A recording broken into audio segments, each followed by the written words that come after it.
guest fund is the best performing Philippine equity fund over the past 3 years and year to date. Just take a look at the Alpha Opportunity Fund here. It's up about 9% year to date, outperforming the Philippine Stock Exchange Index, the yellow line there, which has risen just 0.2% over the same period.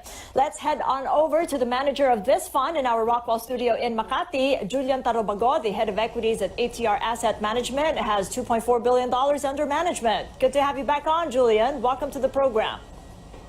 Happy to be here. Thanks, Kathy. Good morning. How do you think the stock market will react to the RRR cut when trading begins at 30 past this hour? I think the stock market will embrace the RRR cut and banks will lead the way. The development is good for bank earnings in terms of either it can boost loan growth and expand your net interest margins, or it can provide a marginal yield on a previously non-earning asset. So either way, it's good for profitability of the banks, marginal accretion to return on equities. And just banks? I think what that will property? be embraced by property also property also. I mean, I think sure. I think any form of easing will bode well for the economy, stimulate economic activity, and should be particularly good for cyclical sectors such as banks and property. So I agree with your view, Kathy. Well, I know that your property and infrastructure, these make up much of your fund, from about half, if I'm not mistaken. It's up from less than 44% from 8 months ago. Are you going to be making changes to that because of the RRR cut? Thinking about adding a few banks to the portfolio. What sort of banks? Are you looking at the big-sized banks or the medium-sized ones?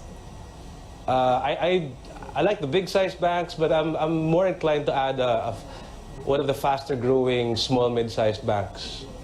Yeah, because it's always been perhaps a winner for your fund. You've always had the bias in favor of the smaller firms that aren't popular yet with the market and have good growth prospects.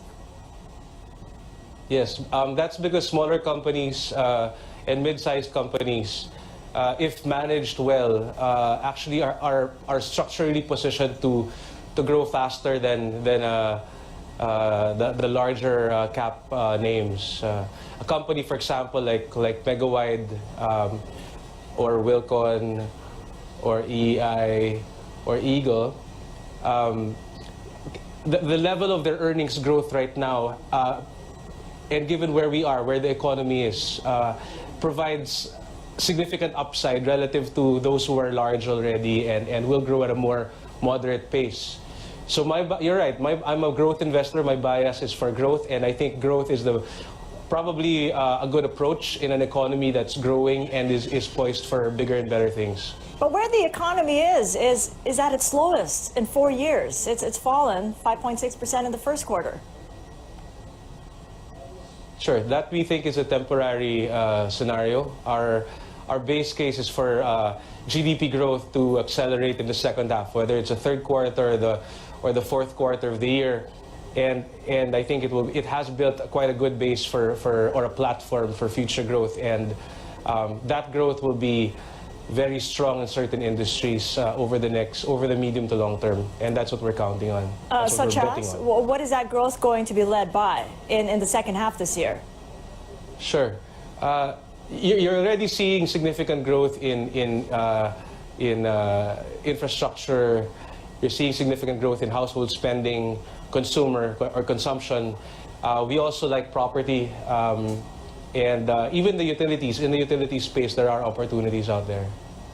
Now, your outperformance comes as risk appetites for Southeast Asian equities are wearing off. I mean, overseas investors in Southeast Asian stocks are selling out at the fastest rate in almost 10 years, according to Bloomberg. A group of U.S.-listed ETFs operated by BlackRock shares unit tracking markets such as the Philippines posted net outflows north of $86 million just in May 13th. Now, that's the most since at least September 2000. What would you be doing preemptively to limit the potential losses of these net outflows in the region? Well, we still have a bit of cash in the portfolio, so we're actually using this weakness as an opportunity to improve our positions, given that the factors why you're seeing a sell-off in Asian equities. The factors are I think there's just two.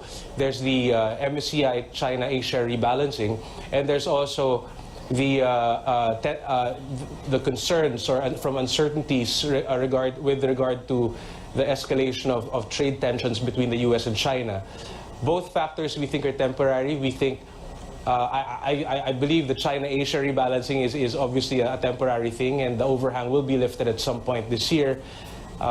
And with regard to the trade tensions between the U.S. and China, our base case scenario is still a deal will be reached, and at some point during the year, and that will be good for everyone. But that makes you a bit of a contrarian. You're going to be deploying the cash at this point in time, and there's so many uncertainties across the globe. That's how you outperform, Kathy. You buy when the markets are fearful, and assuming you have a long-term positive view, and you calibrate your positions when the markets are exceeding where they should be. Yeah, and you've been right all along in the past 3 years. You've outperformed the market. Thank you so much for joining us, Julian Tarrobago of ATR Asset Management in Rockwell, Makati. You're welcome.